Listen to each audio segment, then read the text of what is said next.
Thank you very much.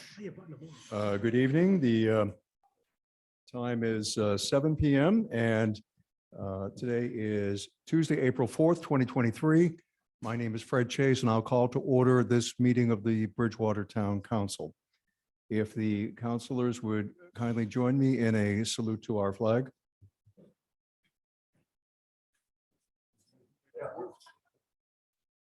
Pledge allegiance to the flag of the United States of America and to the republic for which it stands, one nation, under God, indivisible, with liberty and justice for all. I thank you very much. That was a particularly enthusiastic and vocal pledge recitation. I thank those of you in attendance who joined us for that matter. Just as a reminder, this meeting is being aired live and recorded for future broadcast. And it has come to the council's attention that there are several members of the public who are previous military, who are military veterans, had passed recently, and accordingly, I'd like to ask your indulgence toward commemorating their passing. And firstly, we know that Mr. Robert S. Smiley, a veteran, he had passed on the 27th of March. And Mr. Smalley served in the United States Army during the Korean War. And we are further informed that Mr. David A. Asef, he had passed on the 25th of March of this year. And Mr. Asef served in the United States Army National Guard during the Vietnam War. And I would ask, please, if those of you in attendance would join us in a moment of silence in honor of those veterans.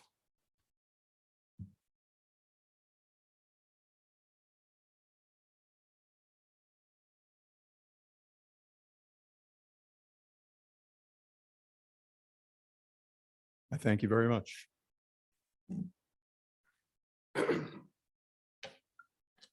The first item of business this evening is the approval of minutes for our council meeting of March 21st. I would entertain a motion for approval. So moved. Second. Motion and a second. Any discussion? And seeing none, we are all in attendance. We can participate by voice vote tonight. So all those in favor say aye. Aye. Opposed? And I see none. Thank you very much.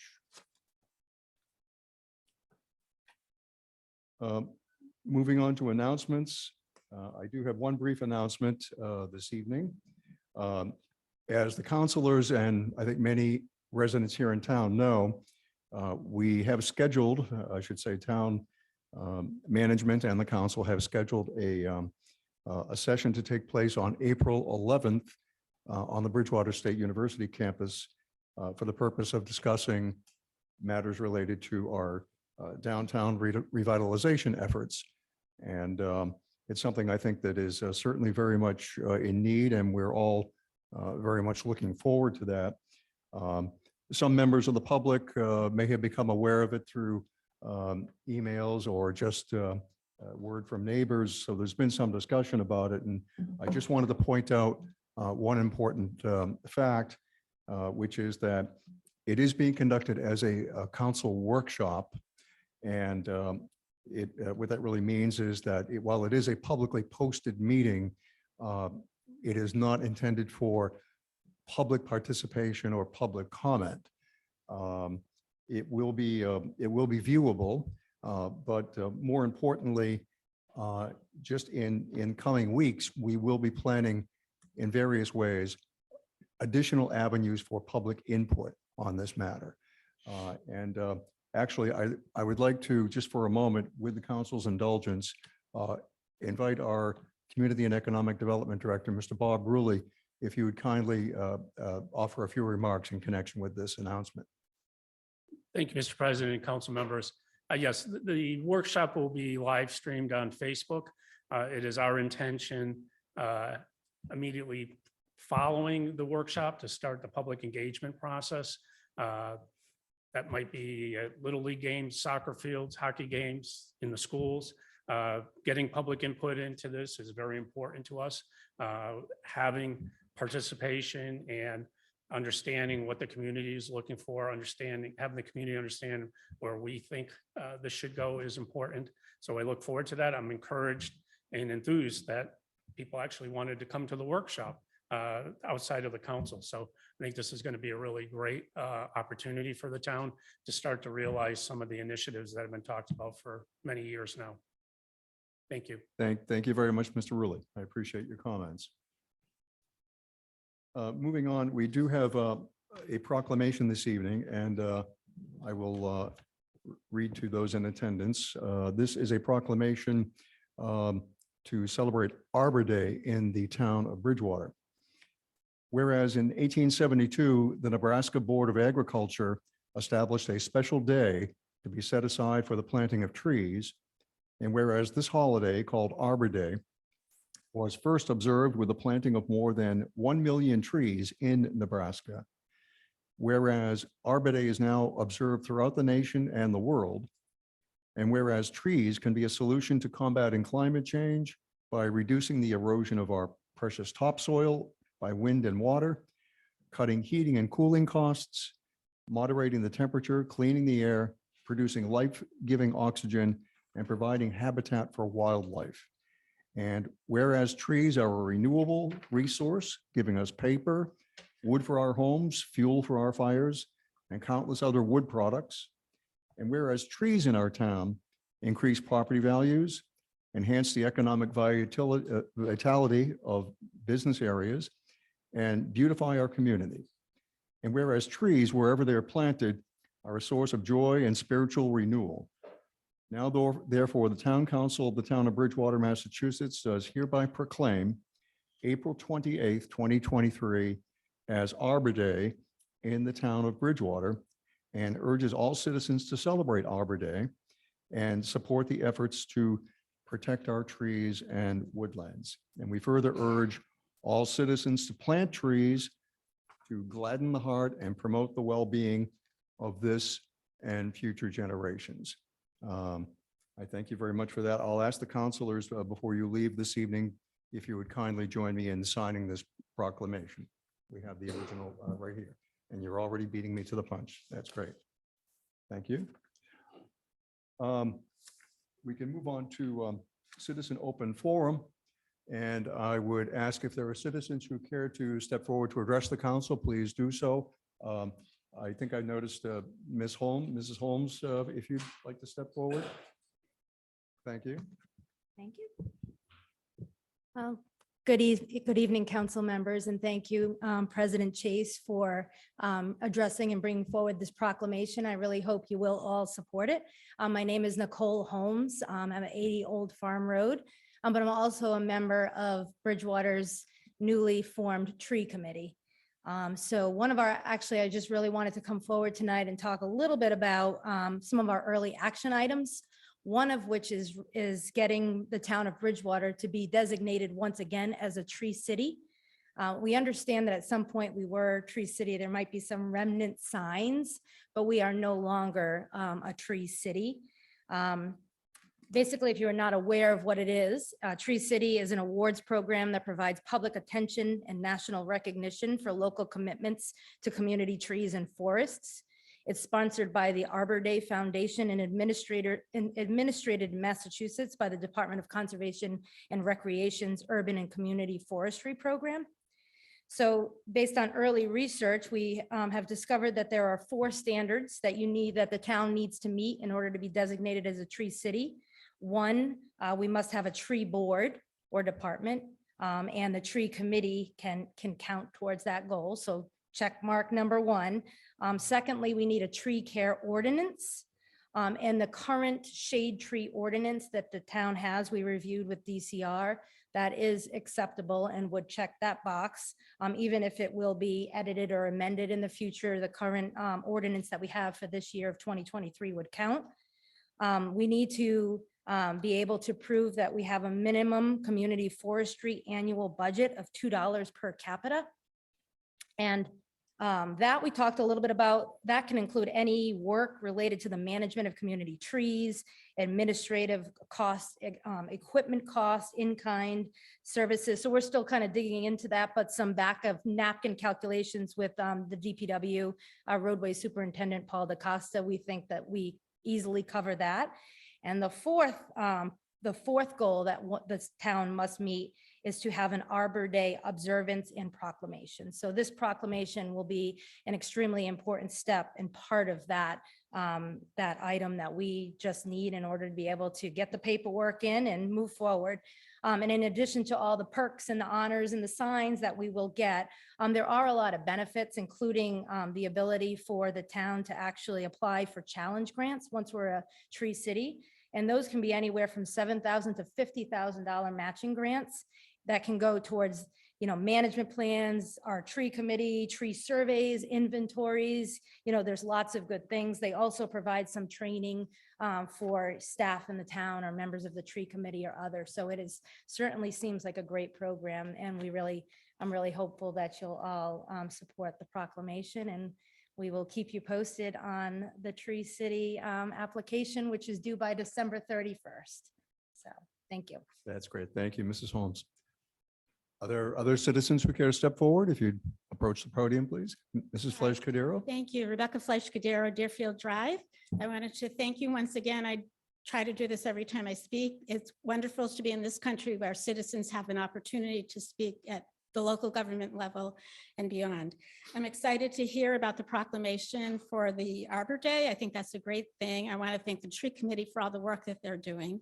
I also am anticipating a first reading of the resolution for the Juneteenth flag raising and hoping that that will go smoothly and that will be approved.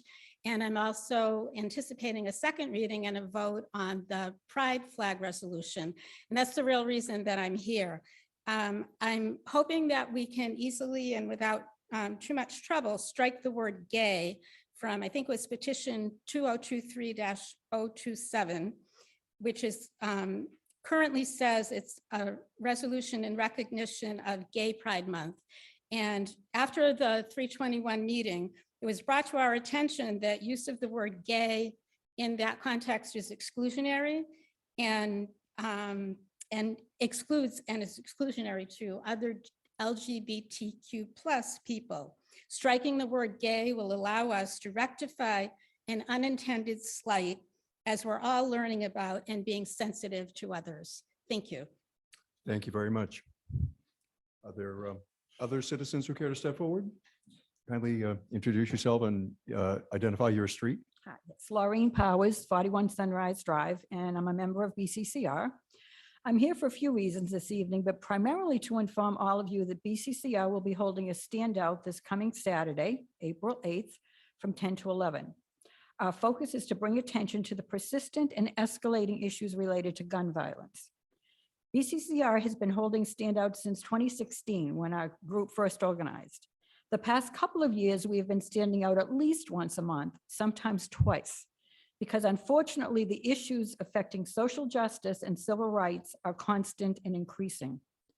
We've held signs in support of reproductive justice, Black Lives Matter, LGBTQ rights, and against anti-Semitism. We do this because it helps keep these issues in the forefront for those who live and or work in the Bridgewater community. Our goal with our standouts is to educate and motivate.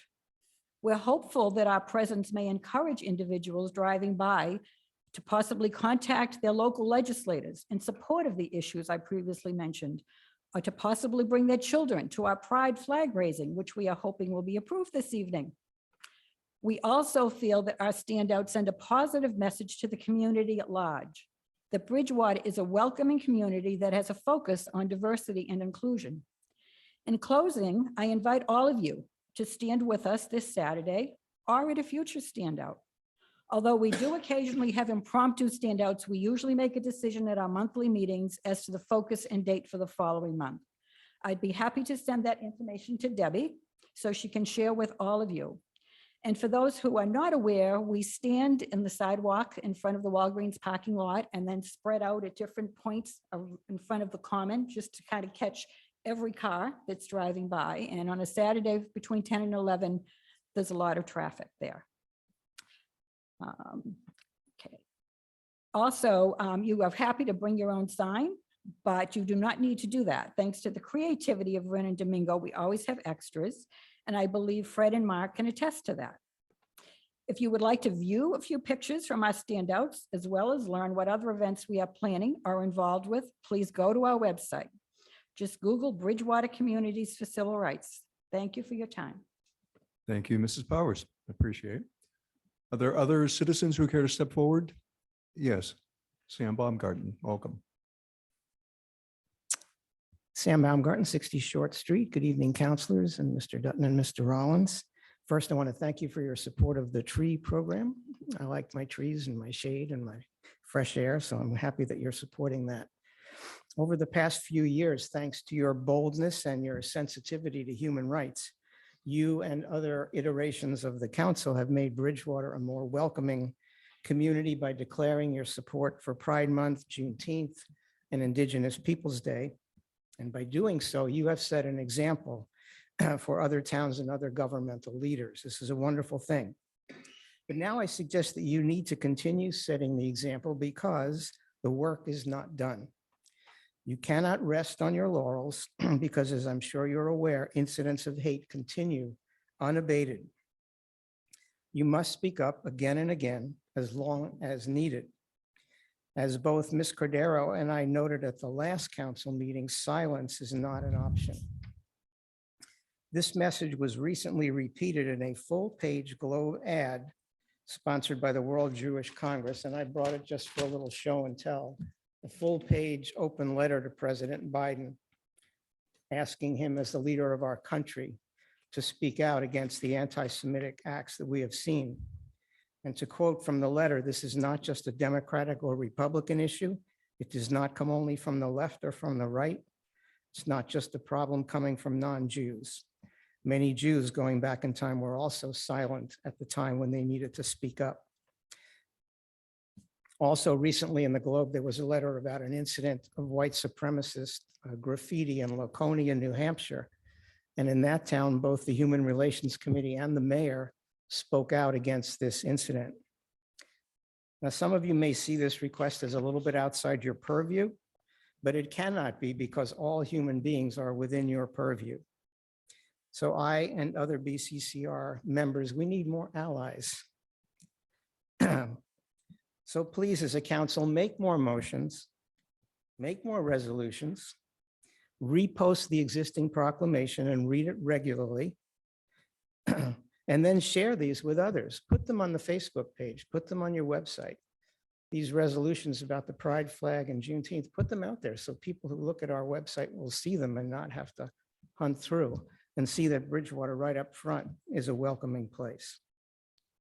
So I urge you to continue to speak out and to stand out as Mrs. Powers invited you to do.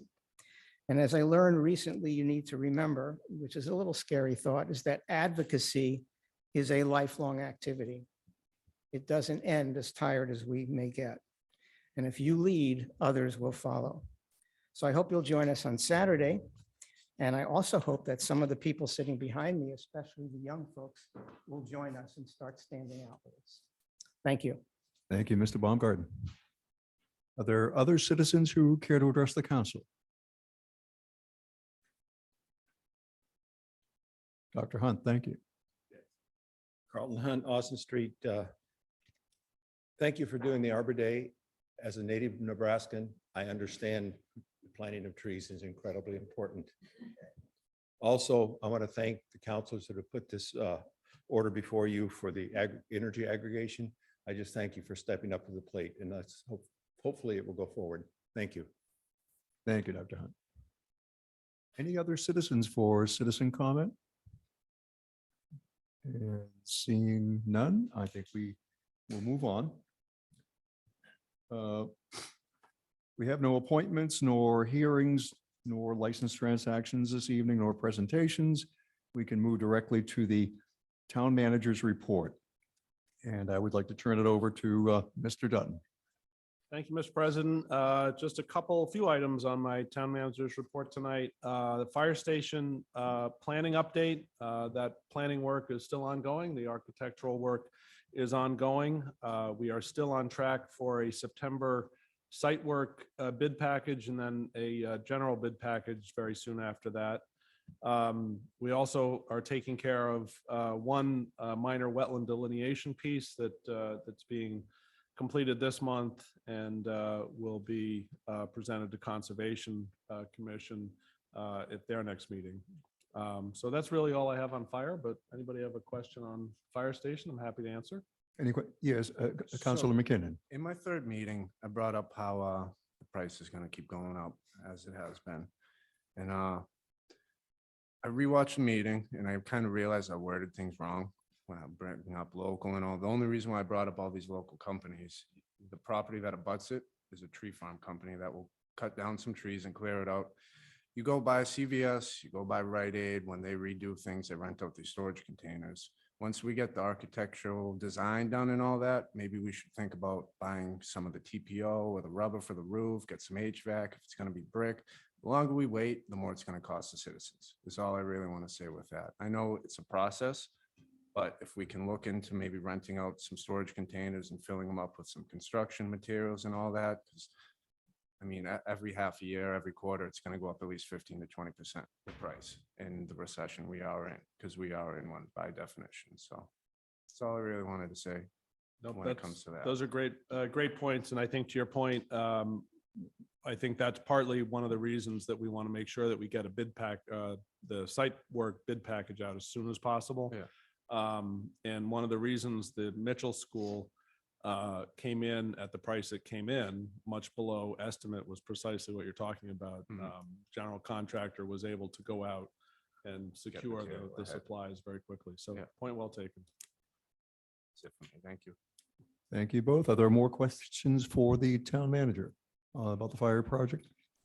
And seeing none, Mr. Dutton, could you comment on the High Street Bridge? High Street Bridge, this is appearing on your agenda every 2 weeks, as promised. Just give us an opportunity mostly to remind the council, also remind the public that High Street will be closed at the High Street Bridge on June 15th. That timeline still works for the contractor and would be reopening on October 15th. Or somewhere around October 15th. We have finalized a notification plan as well as a detour plan that certainly will have some inconvenience tied to it, but will add a little bit of pressure to the downtown, but spare Oak Street from the heavy use that may happen, potentially happen there. So we do have a series of press releases being done. We also have a taped public notification, and we'll have electronic signboards deployed about a month prior to the closure, just to let the public know who drive by there on a frequent basis that the bridge will be out and that portion of roadway will essentially be closed. So, so I think that's what I have on High Street, but Thank happy to you. Are answer there questions. questions from the council with regard to the High Street matter? Yes, Councilor Moore. Through you to the town manager, maybe just a clarification on the press releases. I think there are sort of two pieces of the news. One is why are we doing the project and what is it? And the second is how will it impact the roadway there and passage through? Could you just clarify in the PR process, are we talking about both of those things or just the closure? So we started the PR process by trying to define why this was being done. And we have pushed that out. We will continue to push that out.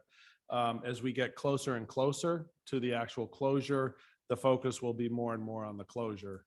So that it really, by the beginning of June, it'll simply be, please be aware, road's going to be closed at this point, June 15th. And that's the message. The immediate message. The several month before message is like, why are we doing this and what's the history of it? So we have pushed that one out, and we'll continue to push out a little bit of that, but that'll be less and less as we get closer to the closure. I think just a point of reference, I have noticed that as we talk about the road closure, there are more people sort of paying attention and they might not have caught the first part of the message. So if there is some way to just sort of keep both of them current on the website or Oh, yeah. Facebook or something, that would be great. Nope, absolutely, absolutely. Thank you both. Are there further questions with respect to that matter? I see none. Mr. Dutton, if you could illuminate us as to the Bristol Plymouth debt exclusion vote? Absolutely. Again, a reminder, there is a town election on April 22nd at the Bridgewater Middle School on Mount Prospect. And it is critically important for folks to get out and vote. It's always important to get out and vote. This year, there is a debt exclusion question to fund the Bristol Plymouth Regional Technical School, of which Bridgewater is a member. A yes vote will fund a debt exclusion, allow us to debt exclude that portion of the debt attributable to Bridgewater. We estimate that over the course of the bond, it'll be roughly $1.2 million per year. A no vote on the debt exclusion does not mean that the school would not be built, because the school will be built and we will be assessed. So essentially, that would force us to cut about $1.2 million from our annual budget. And obviously, we would be cutting municipal services in that event. So it is critically important. Get out and vote the debt exclusion on April 22nd. But certainly, again, happy to answer any questions. Yes, Councilor Wood. Thank you. You mentioned the 1.2 million, if it's not voted on, would come out of operational funds. But have you and the finance department worked up an impact statement to that effect yet? I mean, more details, so people understand that it doesn't just come out of operations, it comes out of police, fire, school. Exactly. It comes out of people, essentially, since over 90% of our budget is people. $1.2 million cut to our operations would mean layoffs. And yeah. we So are working on have it. you formalized that statement yet? We haven't formalized it quite yet, but 'Cause I it'll be think done it- by the end of this week. Same as Councilor Moore said, I think now is the time to distribute that information, given that we're only a couple weeks away from the election. Yep. Thank you. Exactly. Thank you. Are there further questions from the councilors? Yes, Councilor Moore. Through you to the town manager, just to pile on, I think I have spoken with some people about this, and I think there are people that believe that there's a third option of if we vote no, we just don't have to pay. And I just want to emphasize the point that our earlier vote on this said Bridgewater will pay its part.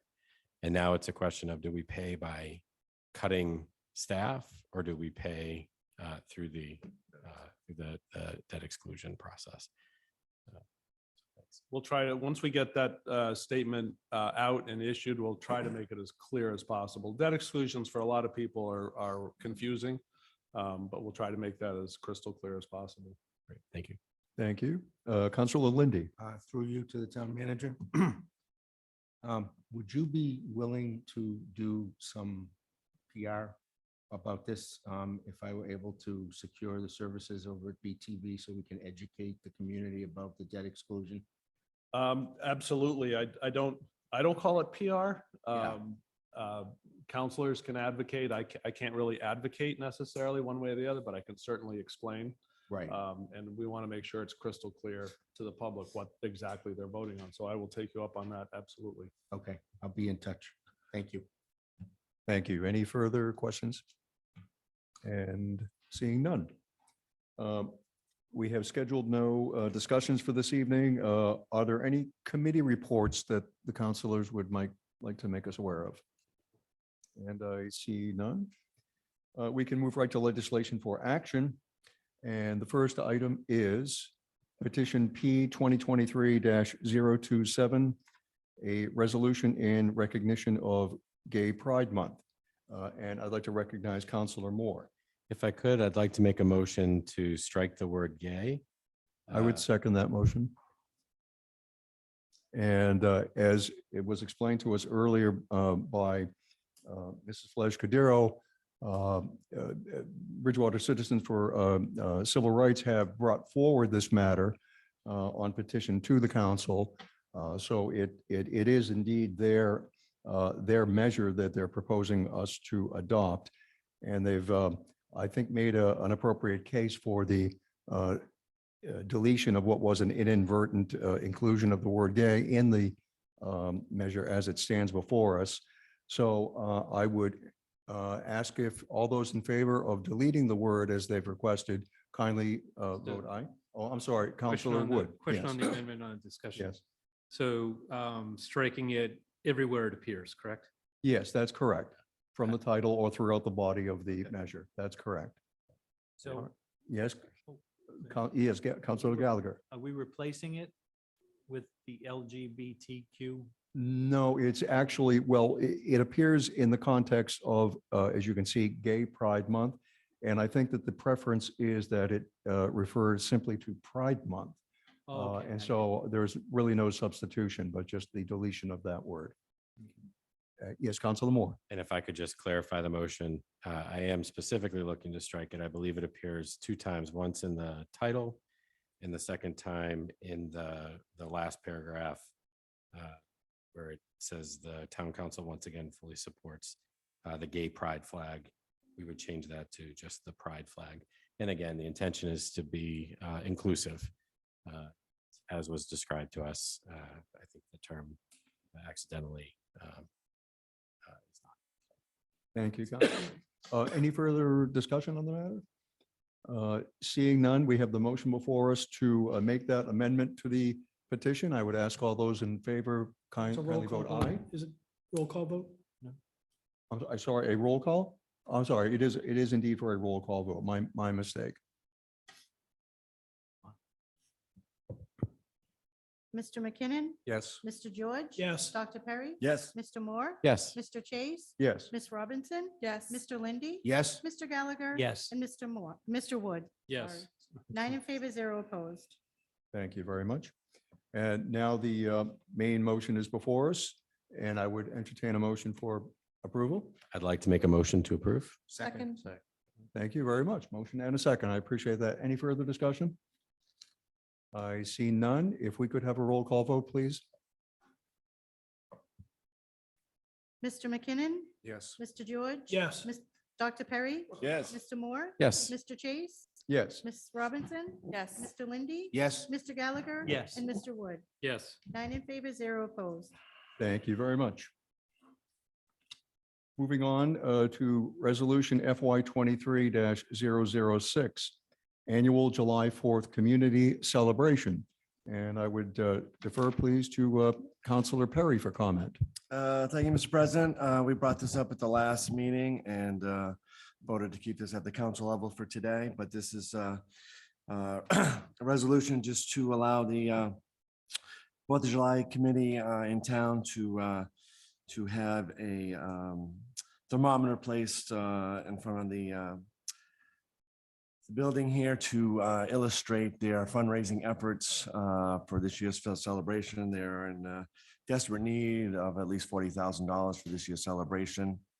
And I think that this would be a great way to help show the citizens in the community of where they stand in that situation. Because if they don't raise the funds, then the celebration would be in jeopardy.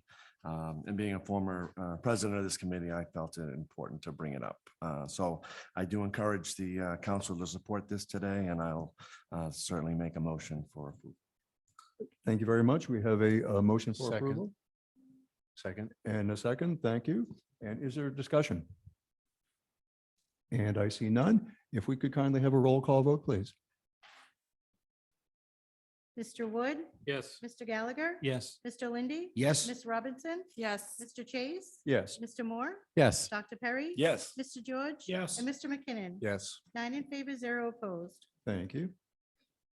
Our next item is Order FY 23-052 Municipal Electric Aggregation.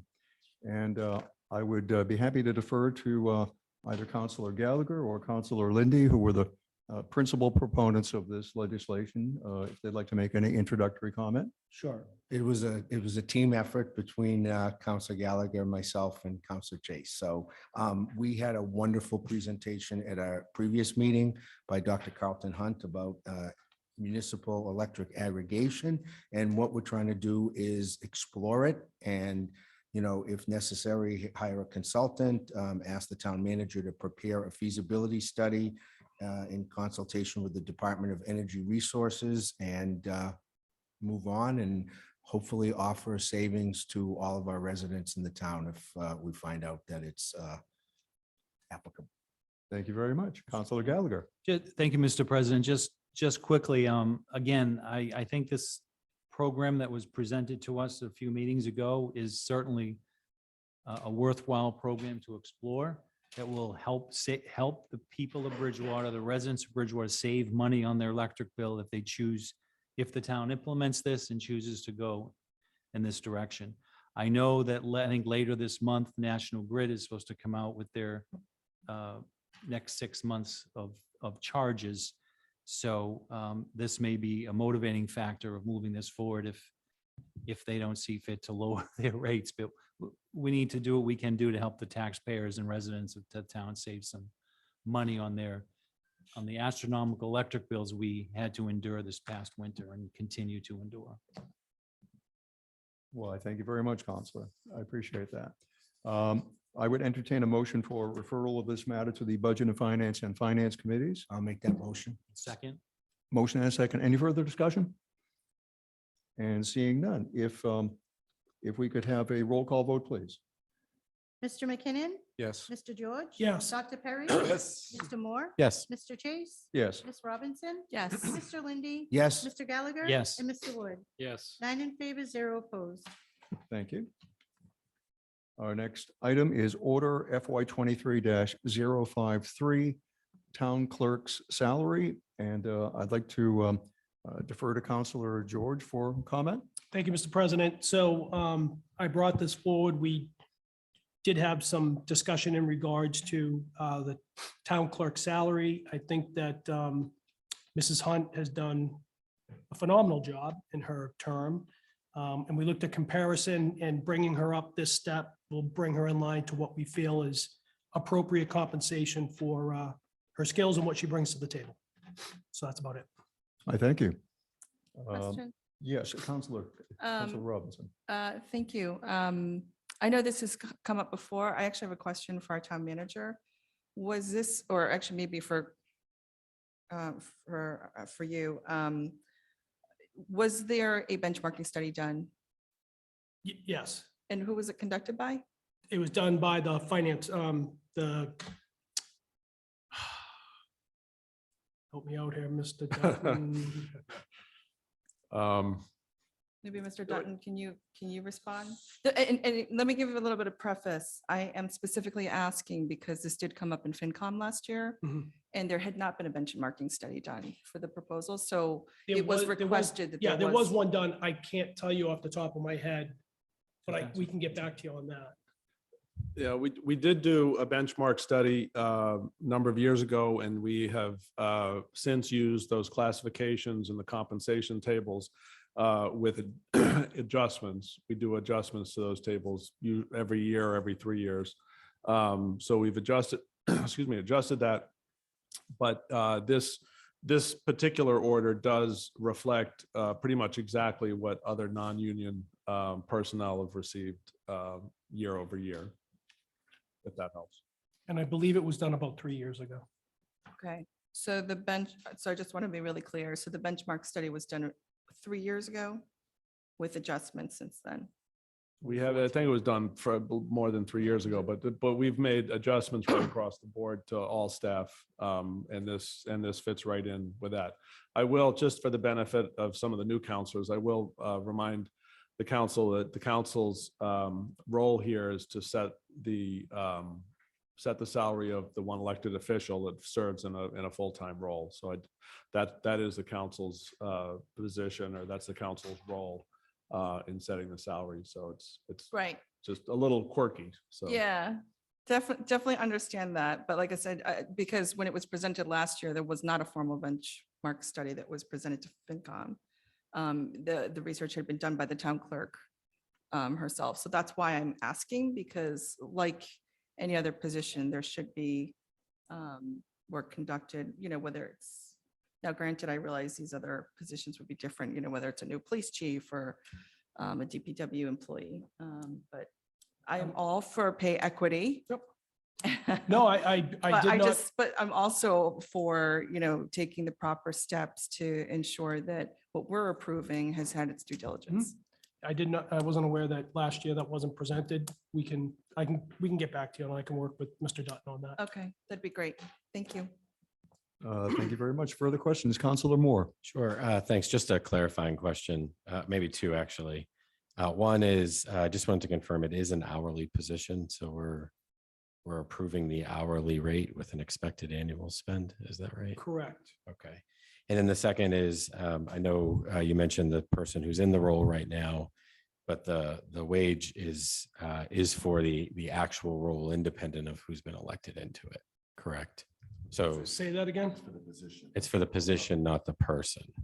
So if someone else was elected in that in the future, this is the rate for that position. Well, Is that so correct? Just to we- clarify. We've had this discussion. I don't necessarily think that we can commit to that to a new person coming in. I think that would be a discussion for someone to be elected that the council would review and set that determination. I don't know if we can set that for someone who hasn't been elected yet. Yeah. So thanks for clarifying. So if it is tied to the person, maybe if we could in committee, maybe just add that here, that it's Well, I it's mean, bounded by the the role. position as it's filled today versus someone who comes into a new position, it would be probably paid commensurate to their experience and things of that nature. So I don't necessarily think we have the ability to earmark Mrs. Hunt for that particular one. It's the sitting town clerk today. But I think if there's a new one elected, then we have the right to look at it and establish that salary. I mean, that's just my opinion to it. If people feel differently. No, that's so be helpful. it. So this is essentially a point in time salary. So this is for right now. This is the salary we're setting. Right. Yeah. Okay. That clarifies it. Thank you. Can I? Thank you. Yes, Counselor Robinson. Sorry, and that actually helps punctuate kind of what I was asking before, is that if we have a formal benchmarking process and a report around this, if it's for the individual or is it for the role? So if it's for the individual and not for the role, then we need to be really clear about that. Okay. Thank you. Counselor Lindy. Kind of along the lines of what Counselor Robinson's saying. And benchmarks would be other elected town clerks in similar communities with a population size to Bridgewater. I hope that's where we're going with this, because I personally don't think whoever gets elected the next time should see a total difference in a salary. I mean, I think if they're going to run for that position, that's in some place in line of where the salary should be. I mean, I know from because we're the town of Bridgewater that really has adopted the form of city government, basically the clerk here is acting as if they were a city clerk, not a town clerk. So I think it goes with the role, and I would be afraid to see it go to a much lower number commensurate with experience. I mean, you don't know who you're going to get necessarily, who's going to run for the position. Okay. And, all of a sudden, if it's $45,000 a year, you're not going to get as many takers. I agree with you 100%. Understood. And I would suspect, although I certainly can't commit that this is a fact, but I would suspect that the benchmark process would have taken consideration of some of the criteria that you've alluded to, town population and things of that sort, and not, an intangible, kind of a city versus town comparison. So I think that's a good point, but I have to imagine that that's been incorporated into the benchmark process. Any further? Yes, Councilor Moore. If I could just sort of maybe build on my earlier comment, I also agree that I think it's best served being tied to the role. Because I think because it's an elected role, the citizens can decide to put someone in with a lot of experience or a little experience. And I don't know that we would want to be then sort of weighing in on changing compensation sort of after the fact. So I also, as this works its way through, I like the idea of us sort of tying it to the role with what we know now. Thank you. Are there further comments or questions? Seeing none, I would ask for a motion for referral to the Budget and Finance Committees. So moved. Second. Motion and a second. Any further discussion? And seeing none, if we could kindly have a roll call vote, please. Sure. Mr. Wood, Yes. Mr. Gallagher. Yes. Mr. Lindy. Yes. Ms. Robinson. Yes. Mr. Chase, Yes. Mr. Moore, Yes. Dr. Perry, Yes. Mr. George. Yes. And Mr. McKinnon. 9 in favor, 0 opposed. I thank you. Mr. President, just a Yes, I'm sorry, parliamentary question. Councilor Wood. Do we need roll call votes? We're all in attendance. Well, yeah, I understand, but well, what's coming up are a series of budget resolutions that I think might be more suitable for a roll call vote, but it's because these are not ordinances, we actually have the ability to decide that. Would you care Well, to? looking at the agenda, and I don't want to predict, but I suspect that some of these might go to committee. I have a strong sense that And they don't will. need a roll call vote. So, okay. In which I case, think we it's could- within the president's purview to call a roll call vote at any time, if I'm not mistaken. That is true. It is. Yeah. Why don't we proceed? Do as you wish. And the first order is FY 23, I'm sorry, FY 24-001, the fiscal year 24 annual town budget. I would defer to the town manager for comment. Mr. President, obviously, the town budget will get plenty of airing at the Finance Committee and the Budget and Finance Committee, but just for sort of a 30,000-foot level, the budget is balanced, not without a little bit of pain, excuse me, pain. This year, we saw some reductions in revenue, or at the very least, reductions in growth in revenue. Specifically, we saw a reduction or elimination, almost virtual elimination of mitigation funds. And when I say this year, I'm talking about the FY24 budget. The elimination of mitigation funds coming from the two marijuana facilities in Bridgewater that was governed by state law that passed in November. So we were hampered somewhat by that. The governor's local aid numbers, while some Chapter 70 funds were quite generous, double-digit percentage increases in Chapter 70. Some of our unrestricted local aid numbers were fairly anemic, not keeping up with, certainly not keeping up with the high rate of inflation. So that hampered our budgets a little bit too. Our new growth, a little less than we've been projecting in the past 3 years. We pegged new growth at $739,966. New growth, for those that don't know, is the additional property that's taxable, or the additional improvements, because we don't grow more property, but we do grow buildings. Any additional buildings that hit the tax rolls on January 1st, by January 1st, are considered new growth for us each year. And also we've, on the revenue side, we are projecting that license and permit fees are going to be flat, so we did not increase those at all. We're looking at certainly commercial property sluggishness on the real estate market, and we're also looking at a drastic slowdown in building starts right now as well. So on the expense side, really very little has changed in terms of full-time positions. We did realign one position, took it out of a revolving fund and placed it in the general fund. We added one position, a part-time position, because of the state changes in the law dictated that. Bridgewater Rainham District, our revenue share piece, and for those that not aware of the revenue share, we project our revenues for the following fiscal year, and we split that and share with the district. Our revenue share was 3.14%. The district's assessment for the first time since we've done this was actually a bit less than the revenue share, so that excess will go into Bridgewater Schools capital needs, or go towards Bridgewater Schools capital needs. We saw an increase in Bristol Aggie and Norfolk Aggie, and almost a doubling of transportation costs that are assessed to the town for those schools. And finally, just on the expense side, employee benefit increases did jumped significantly, a retirement assessment and a number of other smaller items, but mostly retirement.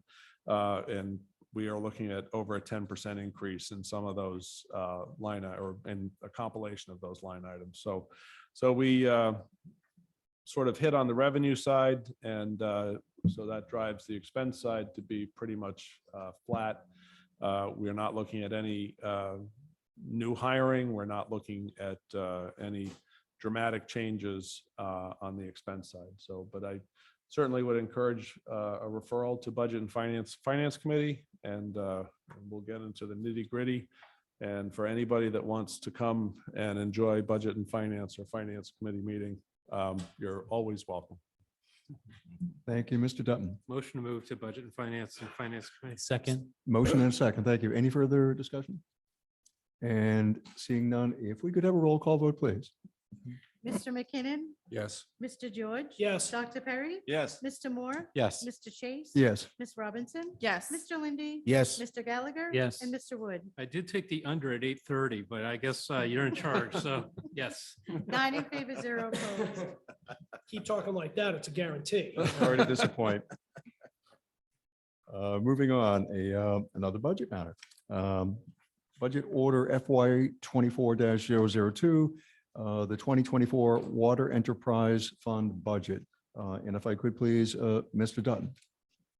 Again, Mr. President, very few changes in the structure of all water, sewer, and transfer station. As the council knows, but I will explain, these are considered enterprise funds.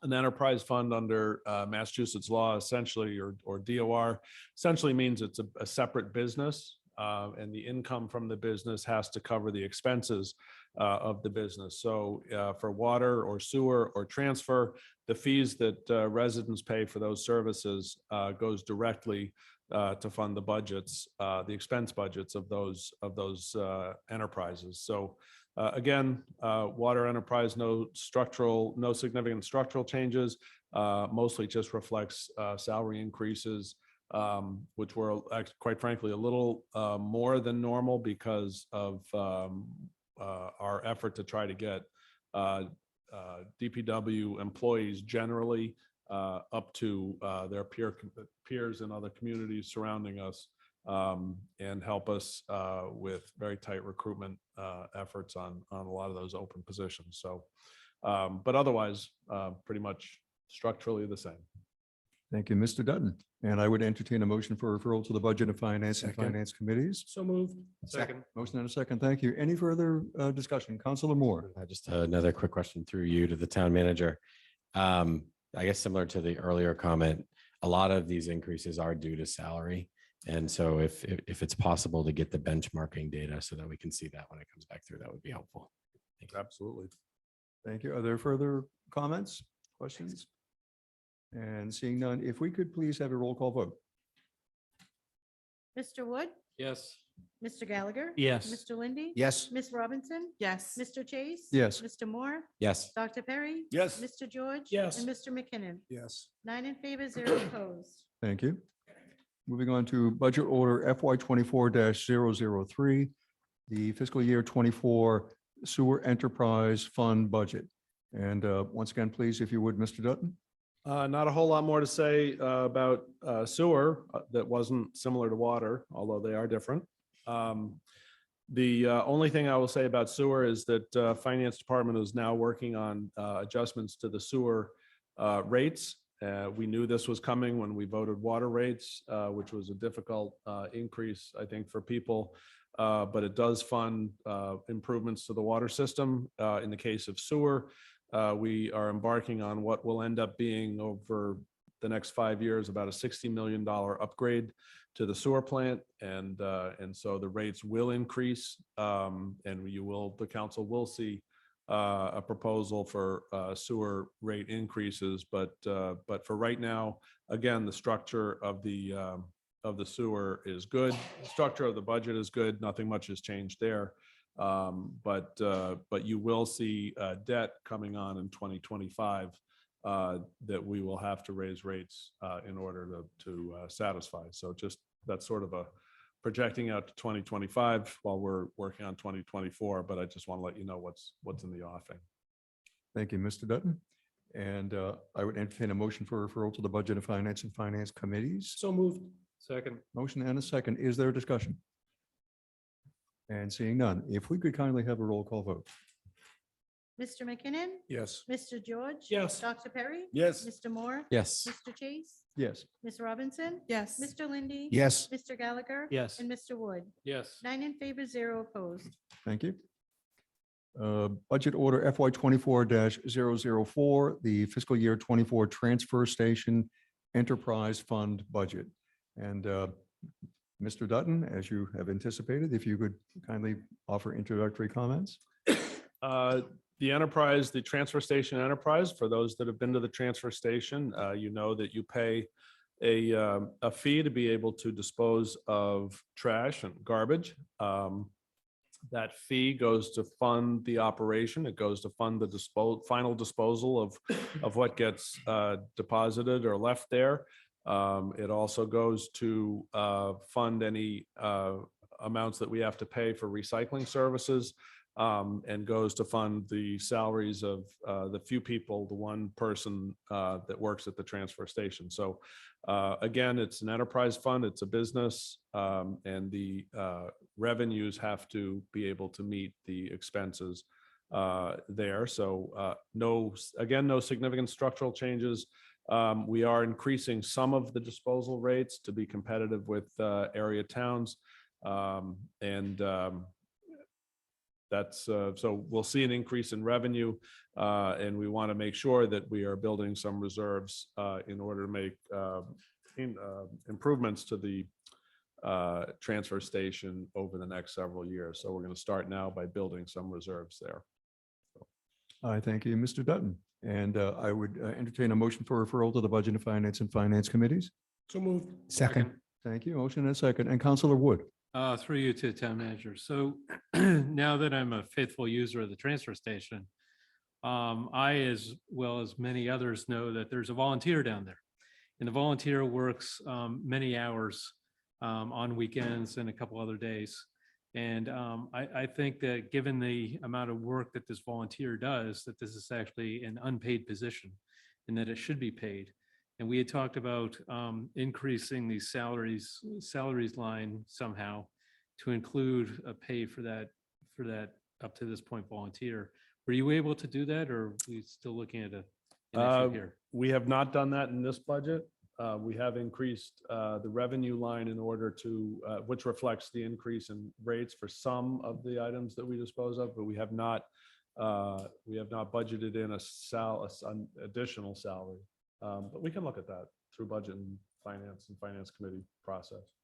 I don't know exactly how many hours the volunteer works, but I'm guessing it's probably around 12, which is, a third of a employee. It's usually the weekend. And usually the weekends, yeah.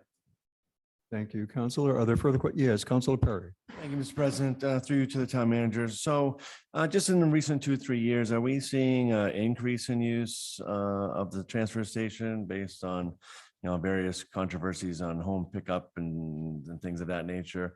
Are we staying even keel? What is our trajectory with the transfer station right now? Well, we have a new customer. No, we have seen an uptick in use of the transfer station, which is great. It's a sort of an unsung municipal service, but we have seen an increase that's been reflected in some of the revenue increases. But I can tell you that as we get revenue increases, we do see an increase in disposal costs. We probably will see a substantial increase in disposal costs as the local options begin to shrink, as they have. So the garbage business is really dynamic. It's not a static kind of boring garbage in, garbage out kind of business. It's constantly fluctuating, and you mentioned 5 years ago, we had 6-7 different companies that service Bridgewater. I think we're down to 2 now. So there's a lot of consolidation in the business, and a lot of smaller companies are being driven out. just because of the way the market is working right now. That could change tomorrow if China decided to take, all our recyclables again. We might be getting paid to get rid of recyclables instead of having to pay to get recyclables. So it is a very dynamic and always changing market, but And it we is as, being more heavily used. right. And we as a town are setting the rates, or who is setting the rates for year to year? Oh, yeah, as a town, we set the rates. Okay, very good. Thank Absolutely. you. Thank you. Are there further comments or questions? And seeing none, if we could please have a roll call vote. Mr. Wood, Yes. Mr. Gallagher. Yes. Mr. Lindy. Yes. Ms. Robinson. Yes. Mr. Chase. Yes. Mr. Moore. Yes. Dr. Perry. Yes. Mr. George. Yes. And Mr. McKinnon. 9 in favor, 0 opposed. Thank you. And finally, budget order FY 24-005, authorization of revolving funds. And Mr. Dutton, if you would care to comment? Certainly, Mr. President, this is an annual exercise for the council to reauthorize all of the, well, there aren't that many, but the several revolving funds that we use within the town government. And just for the benefit of those that don't know, revolving funds are a little bit similar to enterprise funds in that whatever the revolving fund is set up to, whatever service or product it's set up to provide, the income from the sale of that service or that product goes into the revolving fund and is spent then to provide whatever service or product that is called for. So we only have a handful of revolving funds left, but we do require that they be reauthorized by the council every year. I thank you. I would entertain a motion for referral to the Budget and Finance Committees. Second. We- Oh, so moved. Sorry. Second. Okay, we have motion and a second. Is that right? Okay. Other questions, any comments from the council? And seeing none, if we could have a roll call vote, please. Mr. McKinnon. Yes. Mr. George. Yes. Dr. Perry. Yes. Mr. Moore. Yes. Mr. Chase. Yes. Ms. Robinson. Yes. Mr. Lindy. Yes. Mr. Gallagher. Yes. And Mr. Wood. Yes. 9 in favor, 0 opposed. Thank you. And we have a petition P 2023-028, a resolution honoring Juneteenth. And it's been brought forward by jointly by Councilor Moore and Councilor Robinson. And I would invite either of you or both of you to offer any introductory comments that you care. Yeah. If I could, actually, I'd like to read the full petition. Please do. So just for background, this is us formally recognizing Juneteenth along with the flying of the flag for Juneteenth. So whereas in 2021 and 2022, Bridgewater Communities for Civil Rights, BCCR, and First Parish Unitarian Universalist Church Bridgewater, FPUUB, hosted 2 successful Juneteenth events in Bridgewater with the support of the town of Bridgewater, the Bridgewater Public Library, Bridgewater State University, and many other members of the community. And whereas the Juneteenth Committee, in cooperation with those mentioned above in the Bridgewater Rainham Regional School District, is currently planning a 3rd annual Juneteenth celebration. And whereas in May 2021, the town of Bridgewater designated June 19th, Juneteenth, a town holiday. And in June 2022, the town council unanimously supported the raising of the Juneteenth flag from June 15th through June 30th. And whereas the council, as leaders of our town, can have significant impact in supporting the celebration of liberty and justice for all with its support of Juneteenth 2023. And whereas symbols and seemingly small actions can have great meaning, through these actions, all who pass through Bridgewater will see that we honor the history of African Americans and recognize their contribution to American history. Now, therefore, the Bridgewater Town Council declares June 19th, 2023, a day of commemoration and celebration, and once again fully supports the Juneteenth flag to be flown with the United States flag in front of the Academy building in the town of Bridgewater from June 15th through the 30th, 2023. Thank you very much. Councilor Robinson, would you like to add any comment?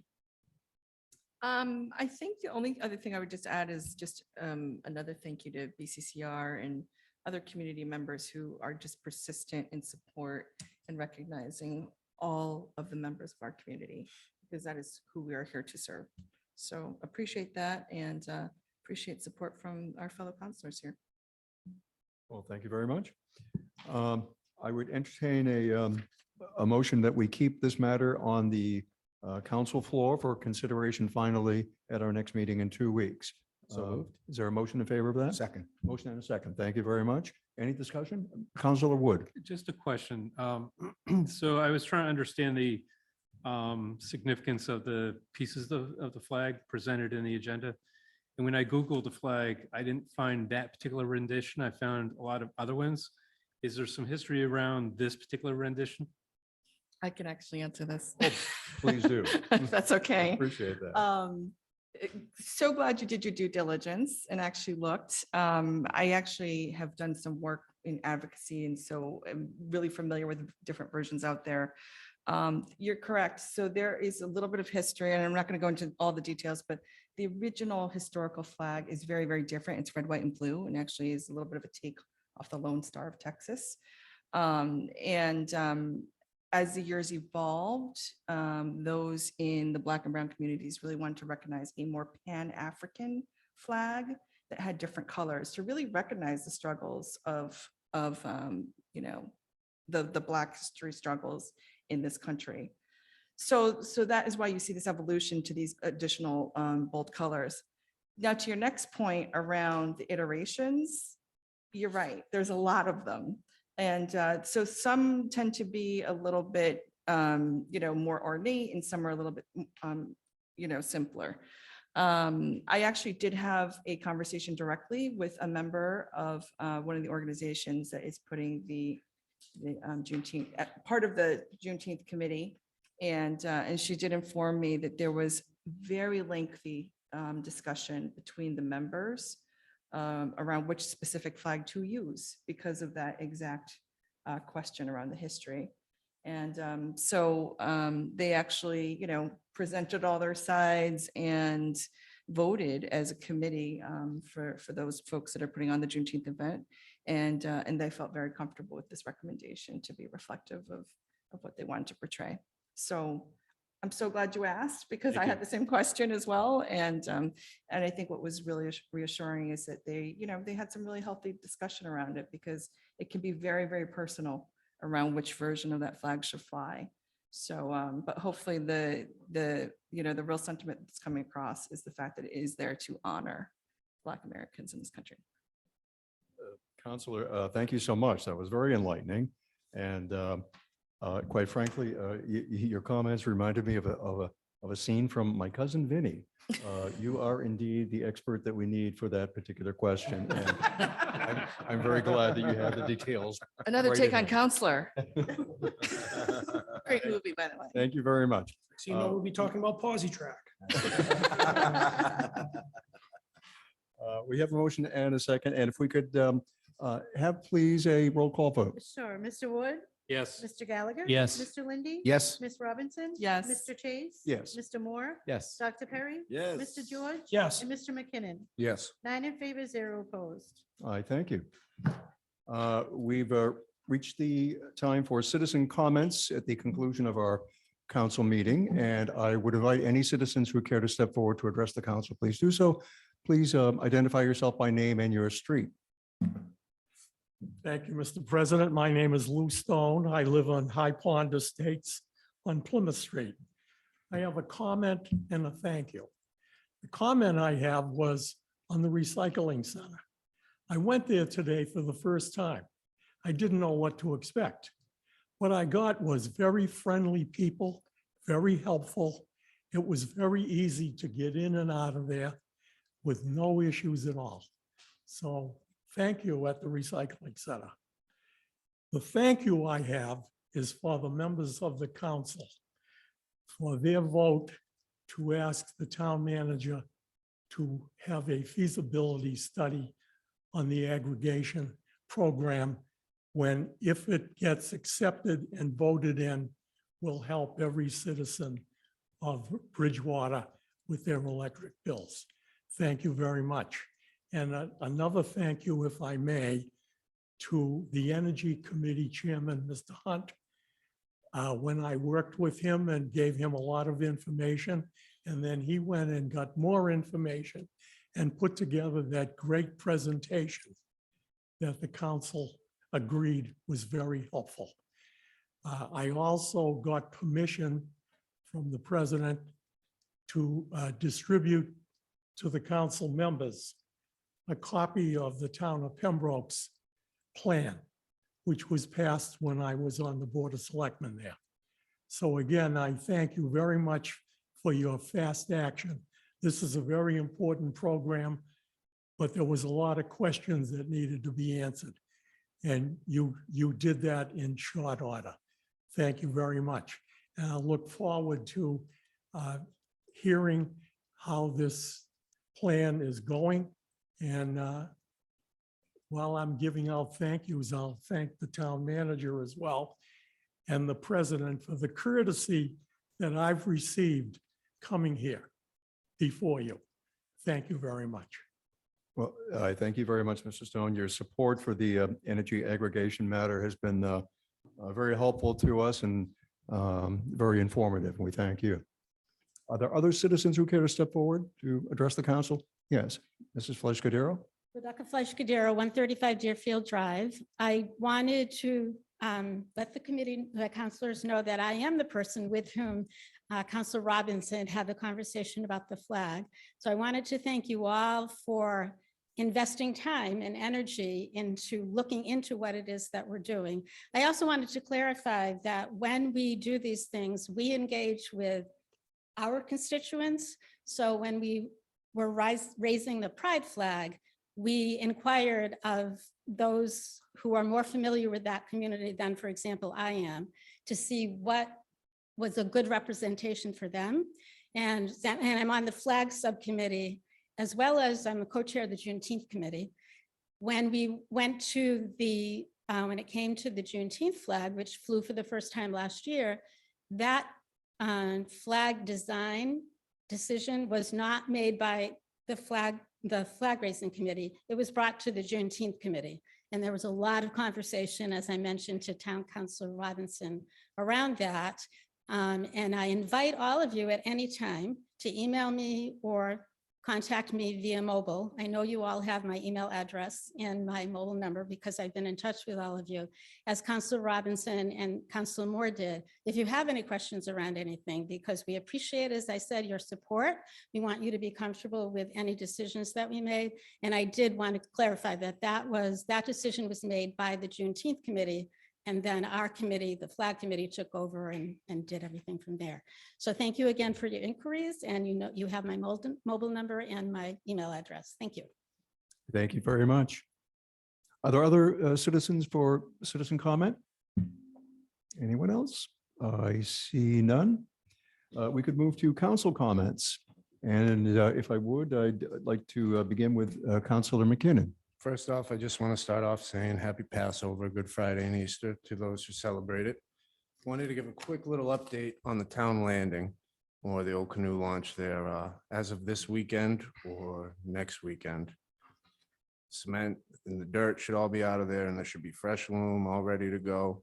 But Al and his folks kind of hit a roadblock now when it comes to getting donations for the sod or for seed for the grass. I think grass is probably the better idea since half the park still has grass there, but I don't know if there's a way, anything the town could do to help with that, but I just wanted to bring that up because there was a lot of people that have put a lot of work in there. We got someone from Ashland to bring a mini excavator out there to help clear, you know, there were plenty of people that came out and helped get that all done. And I mean, I've lived on Spring Street just about my whole life, besides 3 years on Flag Street. And I've seen what that park was before, and then I saw what it turned into. And it's good to see something happening there.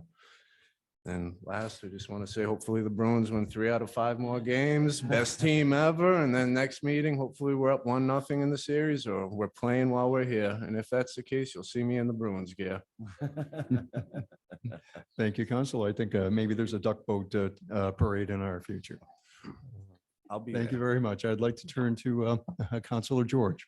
Thank you, Mr. President. Just a couple things. First, I just want to say I'm very excited that we have a packed house. I think some of you were compelled to be here. But in all seriousness, hopefully you get a little taste of how town government works. It can be very long. It can also be very rewarding. So hopefully there's a few of you out there that when the time comes, you're sitting right here. But we'll see. I'm very, very excited at looking at all of the events that are coming up, I'd say over the next 3 or 4 months. I mean, there's just too many that are to highlight, but I really like the fact that I would probably say 10 years ago, if not a little bit longer, we had very quiet summers here. Not a lot going on, which was kind of disappointing. So with all the celebrations that are coming up that we've talked about, plus I know there are others that are going around, you know, hopefully with the good weather coming, people will get out and actually explore Bridgewater.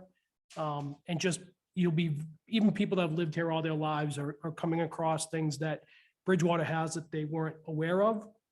So hopefully that will be the case.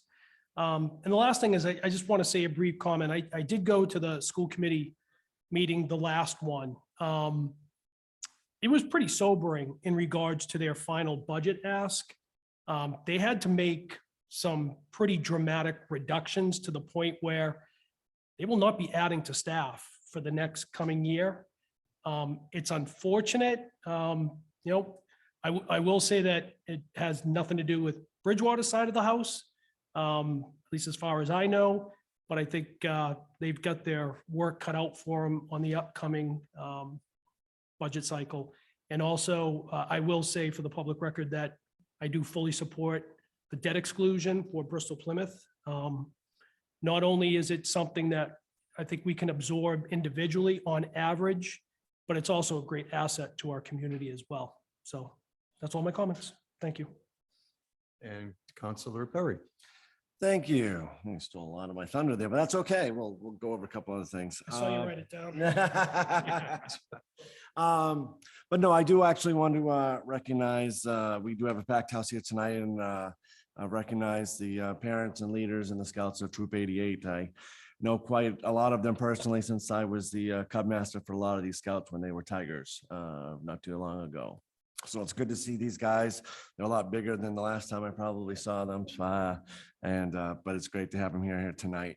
I too was a Scout here in Bridgewater years ago, and you know, it definitely led me on the course to volunteerism and certainly the work I'm doing here on the council. So hope wherever you guys go down the line that you take a similar path. I also just want to remind everyone again, get out there on April 22nd to vote, especially again on this debt exclusion for BP. We do not want to see probably what's going to be happening in Rainham, because they did not vote for the debt exclusion in that town. So let's support it. It's definitely necessary. We are a part of that community, and it's important that we support them. And lastly, I did notice earlier today, I just want to extend condolences out to the family of someone who used to see here many times over the years, and Mrs. Madeline Kubiak. Just looks like she recently passed away. Her services, I think, were tonight. She was very involved not only in our local post office, but in many town meetings, and she did a lot with what a lot of the people here are here tonight, just supporting things for the town and fighting for various things to happen. So I just want to extend condolences to her. That's all I have. Thank you very much. Thank you, Councilor Perry. Councilor Moore. Thank you. So similar sentiments. I think one of the things I love about Bridgewater is the fact that we do prioritize the education of our children. And so we've already voted for BP. We've said that that's important. So it's important for us to then fund those things that are important. So like others have said, I also support the debt exclusion, and I hope everyone does show up to show how important BP is to our community. The other thing I just wanted to highlight, over the past week, I've received a bunch of emails thanking us or highlighting how good our town services are. And so I think in these meetings in particular, you often hear about some of the challenges in town. So I did want to just sort of recognize that through email, and actually even randomly in a few other towns, people have talked about how great our DPW is, our Council on Aging, and our police department. So I just wanted to highlight the fact that people have had really good experiences with those three groups. And then lastly, to the folks that have joined us today, like others have said, these sorts of meetings can be long and sometimes maybe a little bit boring depending on what your interests are. But one thing that I hope you do recognize is that the things that we bring into the town and the ideas that get passed here originate in the seats that you're in. So people that are in the town think of new things that they want and they approach us, they ask for our support, and we learn about those things through their involvement. And so you heard some people today speak about the things that they're passionate about, and those ideas turn into passion from us. So if you do have ideas, there is no age limit on ideas. I encourage you to reach out to a counselor and share your ideas and see if you can get some support. But thank you for coming. Thanks. Thank you, Counselor. Counselor Robinson? I'll just echo the sentiment to thank so much for, thank you so much to everyone who showed up tonight, and especially for our young people, whether you were compelled or not. We appreciate seeing you. So that's it. I think everybody else covered it. So I'll pass it on. Thank you. And Counselor Lindy? I'll be brief. Echoing the comments, I like to see the citizen participation that we have here at the beginning and end of every meeting. I think it's very important and it helps us. I'm thankful that Bridgewater is welcoming diversity and inclusion, and those events will showcase those. I also, as a former member of a different regional vocational school committee, strongly encourage people to vote for the debt exclusion. BP is a treasure and a gem, and we want to make sure it stays that way in the future. Thank you. Thank you, Counselor. Counselor Gallagher?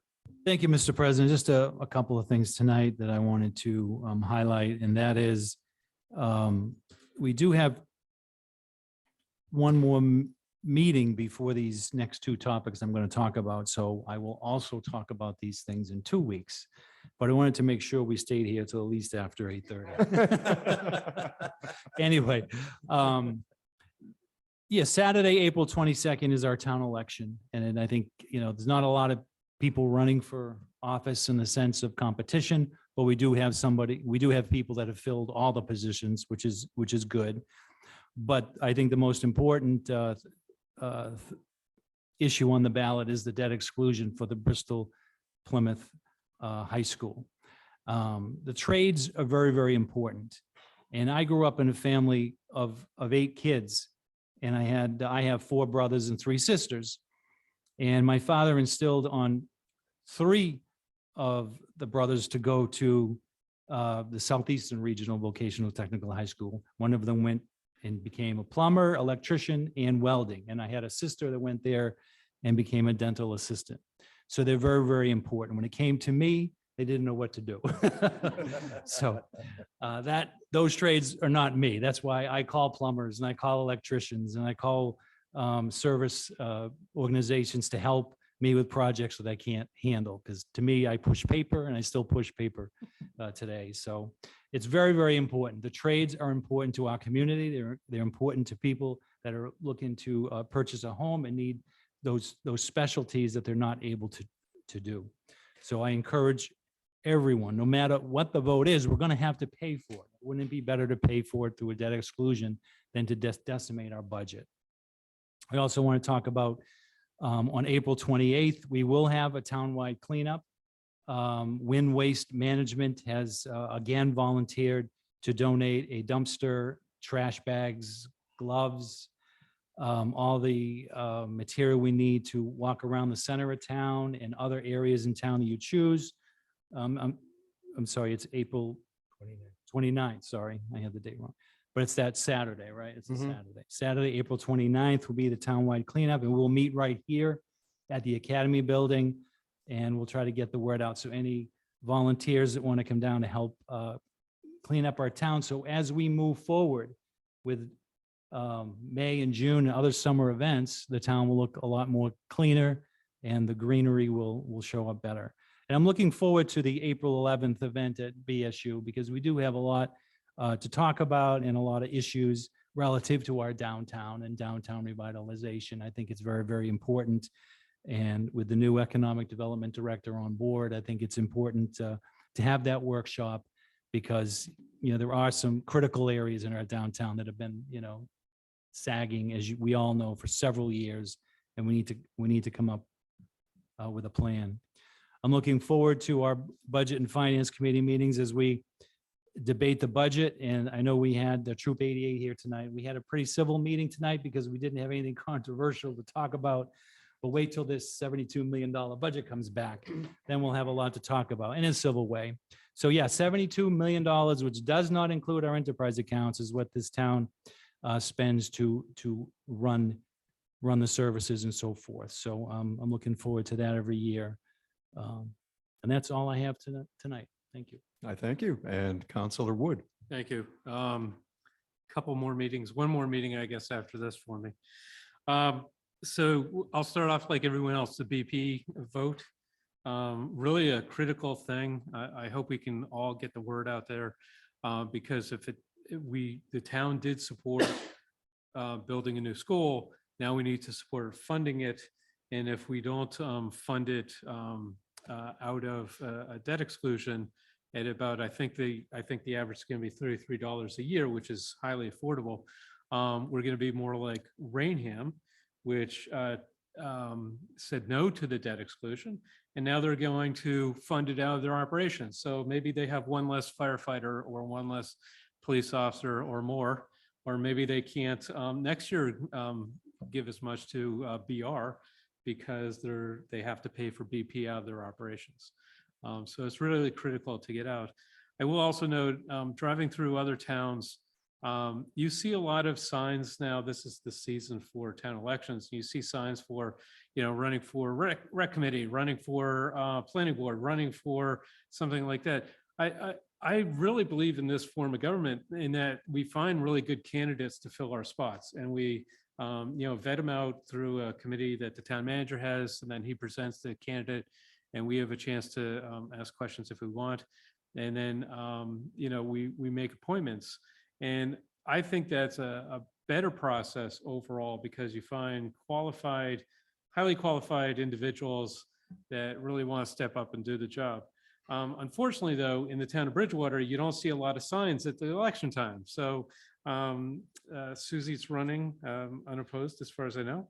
Mark's running unopposed, as far as I know. Paul Murphy is running unopposed, as far as I know. And so there's a couple other positions on the ballot, but typically within the 30 days before an election, you see signs start to pop up. It reminds people that it's time to vote. And so I think for everybody that's listening, just tell your neighbor, hey, come out and vote on April 22nd. It's really critical for a number of reasons. A week ago, I went to I think it's quarterly, but it's the first one, a parks discussion. It was more a roundtable than anything else. And we talked about Stiles and Hart, which, as people know the history, we added on 5 acres a couple years ago. And now we're talking about hopefully adding on a couple more lots to round off the piece. And we talked about the bridge and dam at High Street. And we talked about some of the other parks that are going on. Again, John Hart has now been appointed. We did this a couple months ago to be the park steward, the overall park steward. Harry's the park steward for Stiles and Hart, and there's a couple other park stewards that handle things. So really this is starting to take shape again, where we have a park system, we have a Parks and Rec department that can oversee things, and then we can talk about funding different projects and getting it all. So, it's taken a long time to get to here at this point, but it's good. I also want to thank the audience. I don't think anyone left early tonight. That's not often the case. Often people take advantage of the first comment section and then take off, which is reminiscent of the old, open meeting process where as soon as their vote was done, the group would leave. So I'm glad that the scouts and everyone else could stay around and listen in. And I think that's about it. Thank you. I thank you, Councilor Wood. I would just like to echo a number of the comments that the councilors made this evening. I thought it was an especially productive meeting because I think we focused on, as you know, not only some of the hard number issues, the initial look that we have at the proposed budget for the town for the coming year, but also a number of very important issues that were really originated from citizen engagement. And a number of us have mentioned, I think partly, but not exclusively, for the benefit of the Scouts here in our attendance tonight, that citizen engagement is always very important to us. And it's really how many important initiatives develop, not only in this town, but in any town. So we're very glad to see you folks here tonight, all of you, and the fact that you've chosen to stay for the duration. We hope you'll come back when we have a 3 or 4 hour meeting too. We do that once in a while. But seriously, it's great to see you here tonight. It was a nice surprise to see the Scouts and the Scout leaders show up, and we were very eager to have you participate and join in our session tonight. So thank you very much. Just remember, you can always join a council meeting here. So feel free to, don't be a stranger, do return. I don't have further comments right now. I think the council members have covered a lot of important items in their comments closing this evening. So I would entertain a motion for adjournment. Motion to adjourn. Motion and a second. Thank you. 8:30 on the Maybe a voice vote would be appropriate for this item. All those in favor of adjournment? Say Aye. Opposed? Thank you very much. We are adjourned. What happens now? 8:30. It's 8:30 on the dot.